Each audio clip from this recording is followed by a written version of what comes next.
দয়া যে আজ আমরা এই মুহূর্তে আমাদের পার্থিব সমস্ত কাজ কর্ম থেকে বিরতি নিয়ে একটা পূর্ণ পবিত্র মাহফিলে যোগদান করতে পেরেছি। আল্লাহ তাআলা আমাদের এই যোগদান করবার বরকতে আমাদেরকে ক্ষমা করলে করতে পারেন কি পারেন না? তিনি ক্ষমা করতে পারেন, তাই না? আর আমরা প্রত্যেকেই ক্ষমার আশা করি। আমাদের ভিতরে কেউ এমন নেই যে অনেক জীবনে ক্ষমা পেয়ে গেছি আর ক্ষমার দরকার নেই, এমন কিন্তু আমরা কেউ নেই। আছে কি? আমাদের গোটা জীবনটাই হলো ঘুরে ভোলা। আমাদের আদি পিতা মাতা হযরত আদম আলাইহিস সালাতু ওয়াস সালাম, বিবি হাওয়া আলাইহিস সালাতু ওয়াস সালাম, তাদের দুজনের দ্বারা তো ভুল হয়ে গিয়েছিল। আমাদের প্রত্যেকের দেহের ভিতরে হযরত আদম আলাইহিস সালাতু ওয়াস সালাম আর বিবি হাওয়া আলাইহিস সালাতু ওয়াস সালামের রক্ত প্রবাহমান।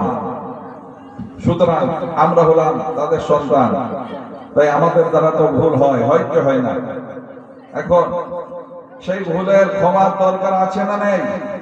ক্ষমার দরকার রয়েছে। এখন আমাদেরকে আল্লাহ তাআলার কাছে আশা ভরসা করতে হবে যে তিনি যেন আমাদেরকে ক্ষমা করে দেন। ভাইরা আমার, শেষ মুহূর্তে আমি আপনাদের সামনে তত বেশি লম্বা চওড়া কথা বলবো না, তবে একটা কথা বলবো, যারা ছড়িয়ে ছিটে রয়েছেন যদি মেহেরবানি করে আমার يدرككم الموت ولو كنتم في بروج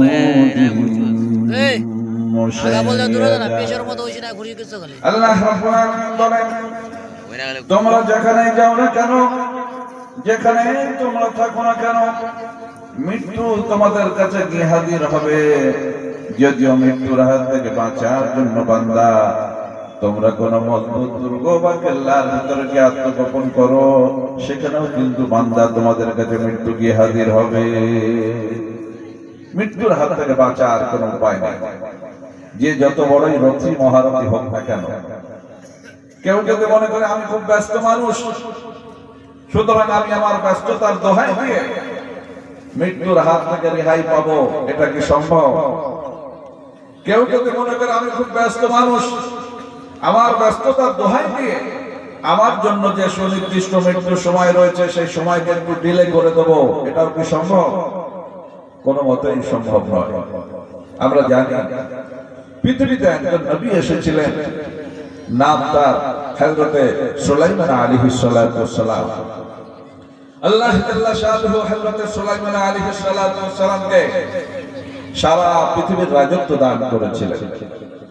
হযরত সুলাইমান আলাইহিস সালাতু ওয়াস সালাম একদিন আল্লাহ তাআলার কাছে দোয়া করছেন। কি বলে দোয়া করলেন? হযরত সুলাইমান আলাইহিস সালাতু ওয়াস সালাম দোয়া করলেন, রব্বি ইগফিরলি ওয়া হাবলি মুলকান লা ইয়ানবাগি লিআহাদিন মিন বা'দি। হে আমার প্রতিপালক আল্লাহ রাব্বুল আলামিন, সর্বপ্রথমে তুমি আমাকে ক্ষমা করে দাও, তারপর রব্বুল আলামিন তুমি আমাকে এমন রাজত্ব দান করো যে রাজত্ব আমার পরে যেন আর কারোর জন্য শোভা না পায়। সুলাইমান আলাইহিস সালাতু ওয়াস সালাম এই দোয়া করলেন। দোয়ার ভিতরে তিনি দুটি জিনিস আলোচনা করলেন। প্রথম কথা হলো এই, হে আল্লাহ, সর্বপ্রথমে তুমি আমাকে ক্ষমা করে দাও। তার ক্ষমা চাওয়ার দরকার ছিল। যত আম্বিয়া আলাইহিমুস সালাতু ওয়াস সালাম পৃথিবীতে এসেছিলেন সবাই ছিলেন তারা নিষ্পাপ, মাসুম, ক্ষমা চাওয়ার দরকার ছিল না। আমার নবী, আপনার নবী, বিশ্ব নবী জনাবে মুহাম্মদুর রাসূলুল্লাহ সাল্লাল্লাহু আলাইহি ওয়াসাল্লাম, তাকেও ক্ষমা চাওয়ার কোনো প্রয়োজন ছিল না। কিন্তু হাদিস শরীফের ভিতরে রয়েছে নবী পাক সাল্লাল্লাহু আলাইহি ওয়াসাল্লাম প্রতিদিন নিয়ম করে সকাল সন্ধ্যা তিনি 70 থেকে 100 বার আল্লাহ তাআলার কাছে ক্ষমা চাইতেন, তিনি ইস্তিগফার করতেন। আমাদের প্রশ্ন হলো, নবী পাক সাল্লাল্লাহু আলাইহি ওয়াসাল্লাম তার তো ক্ষমা চাওয়ার কোনো প্রয়োজন ছিল না, কিন্তু তিনি কেন চাইলেন? তিনি আমাদের মতো তার গুনাহগার উম্মতিকে কিয়ামত পর্যন্ত আনেওয়ালা ইনসানকে শিক্ষা দেওয়ার জন্য এই কাজ করেছেন। সুতরাং আমাদের ক্ষমা চাওয়ার দরকার আছে না নেই? কারণ আমাদের দ্বারাতে ভুল হয়ে যায়। তো সুলাইমান আলাইহিস সালাতু ওয়াস সালাম তিনি সেই কাজটাই করলেন।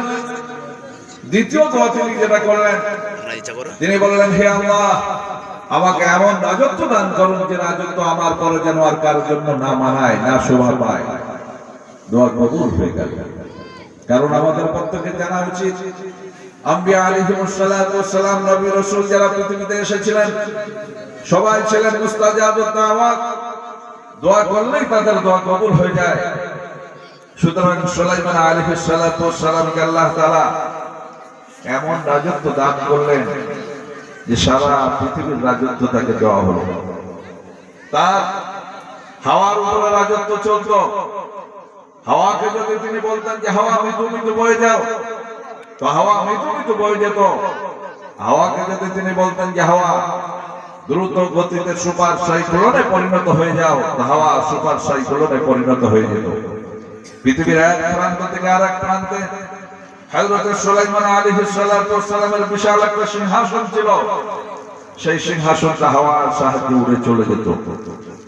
আল্লাহ রাব্বুল আলামিন কোরআনে কারীমের ভিতরে বলেন, ওয়ালিসুলাইমান আর-রিহা গুদুহা শাহরুন ওয়া রাওয়াহুহা শাহর।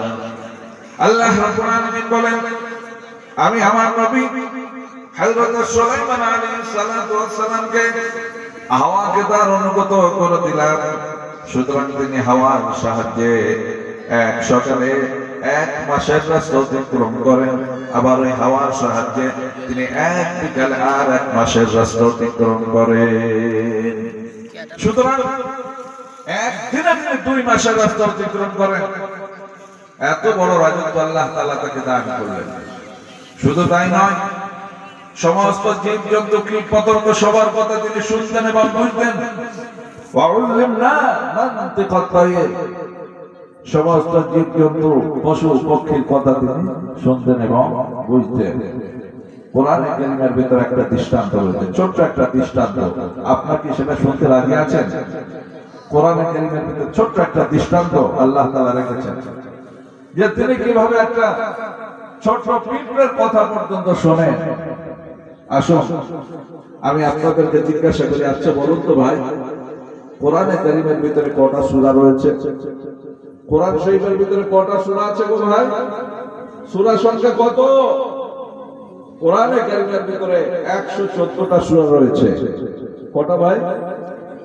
জবান খুলতে হবে। 114টা সূরা রয়েছে। 114টা যে সূরা রয়েছে, সূরাগুলোর আবার নামও আছে। নাম আছে না নেই? যেমন প্রথম নম্বর সূরা হলো সূরাতুল ফাতিহা, দ্বিতীয় নম্বর সূরা হলো সূরাতুল বাকারা। তো এক একটা সূরার যে নাম রয়েছে, নামের আবার অর্থ আছে। তো কোরআনে কারীমের ভিতরে একটা সূরা রয়েছে, সূরাটার নাম হলো সূরাতুন নামাল, মানে পিঁপড়ের সূরা। পিঁপড়ের নাম দিয়ে একটা সূরা। তো একটা সূরার নাম পিঁপড়ে দিয়ে কেন হলো? আসলে একটা ঘটনা ঘটেছিল। সুলাইমান আলাইহিস সালাতু ওয়াস সালাম তিনি তার বিশাল এক সৈন্য বাহিনী নিয়ে তিনি একদিন এক অভিযানে বের হবেন। সারা পৃথিবীর রাজত্ব যার হাতে, তার অভিযান কি ছোটখাটো অভিযান? তার অভিযান কিন্তু ছোটখাটো অভিযান নয়, বিশাল অভিযান। বিশাল সৈন্য বাহিনী নিয়ে তিনি একটা অভিযানে বের হবেন। এখন একটা পিঁপড়ে সে কিভাবে সংবাদ পেয়ে গেল যে সুলাইমান নবী তিনি তার বিশাল সৈন্য বাহিনী নিয়ে, আমরা পিঁপড়েরা যে উপত্যকায় বসবাস করি, যে এলাকায় বসবাস করি, যে এলাকায় বসবাস করি, যে মহল্লায় বসবাস করি, তার উপর দিয়ে তিনি বিশাল সৈন্য বাহিনী নিয়ে হেঁটে চলে যাবেন। আমি আপনাদেরকে জিজ্ঞাসা করি, সুলাইমান নবী যদি বিশাল বাহিনী নিয়ে পদতলে বা পায়ে হেঁটে চলে যান, আর পিঁপড়েরা যদি বাইরে ঘোরাফেরা করে, তাহলে পিঁপড়েদের পদপিষ্ট হয়ে মারা যাওয়ার সম্ভাবনা আছে না নেই? তাদের পদপিষ্ট হয়ে মারা যাওয়ার সম্ভাবনা আছে, তাই না? তাই একটা ছোট পিঁপড়ে, তার খুব চিন্তা হলো। সে মনে মনে ভাবলো যে তাই তো আমার জাতির তো খুব ক্ষতি হয়ে যাবে। সুলাইমান নবী যদি তিনি বিশাল বাহিনী নিয়ে পায়ে হেঁটে চলে যান, আর আমার জাতি পিঁপড়ে এরা যদি বাইরে ঘোরাফেরা করে চলাফেরা করে এরা তো পদপিষ্ট হয়ে মারা পড়বে। এদেরকে বাঁচানো যায় কিভাবে চিন্তা করে দেখুন। একটা পিঁপড়ে সে যদি কেবলমাত্র নিজের চিন্তা করতো তাহলে সে গর্তের ভিতরে ঢুকে বসে থাকতে পারতো, কিন্তু সে তো কেবল নিজের চিন্তা করেনি। নিজের চিন্তা করাটা কোনো চিন্তাই না, আসলে আসলে দশের চিন্তা করা, জাতির চিন্তা করা, কওমের চিন্তা করা, এটাই হলো মূলত কাজ, তাই না? এখন সেই পিঁপড়ে যখন এই বিষয়টা নিয়ে চিন্তা ভাবনা করলো তো তার মাথায় একটা বুদ্ধি এলো, সে একটা সিদ্ধান্তে উপনীত হলো। সে এই সিদ্ধান্তে উপনীত হলো যে আমি একটা ঘোষণা দেব, যাতে করে আমার ঘোষণাটা শুনে আমার জাতি পিঁপড়ে তারা গর্তের ভিতরে ঢুকে পড়ে, তারা সতর্ক হয়ে পড়ে। এই মনে করে সেই পিঁপড়ে একটা ঘোষণা দিয়েছে। ভাইরা আমার, সেই পিঁপড়ের ঘোষণাটা ভাই ভাই আশেপাশে যারা রয়েছেন মেহেরবানি করে আপনার দোয়া নিয়ে যাবেন। আমি এক্ষুনি শেষ করছি, আমার পরবর্তী বক্তা হযরত এসে গেছেন। আগামীতে আল্লাহ যদি হায়াত রাখেন আবার কথা হবে ইনশাআল্লাহ, তাই না?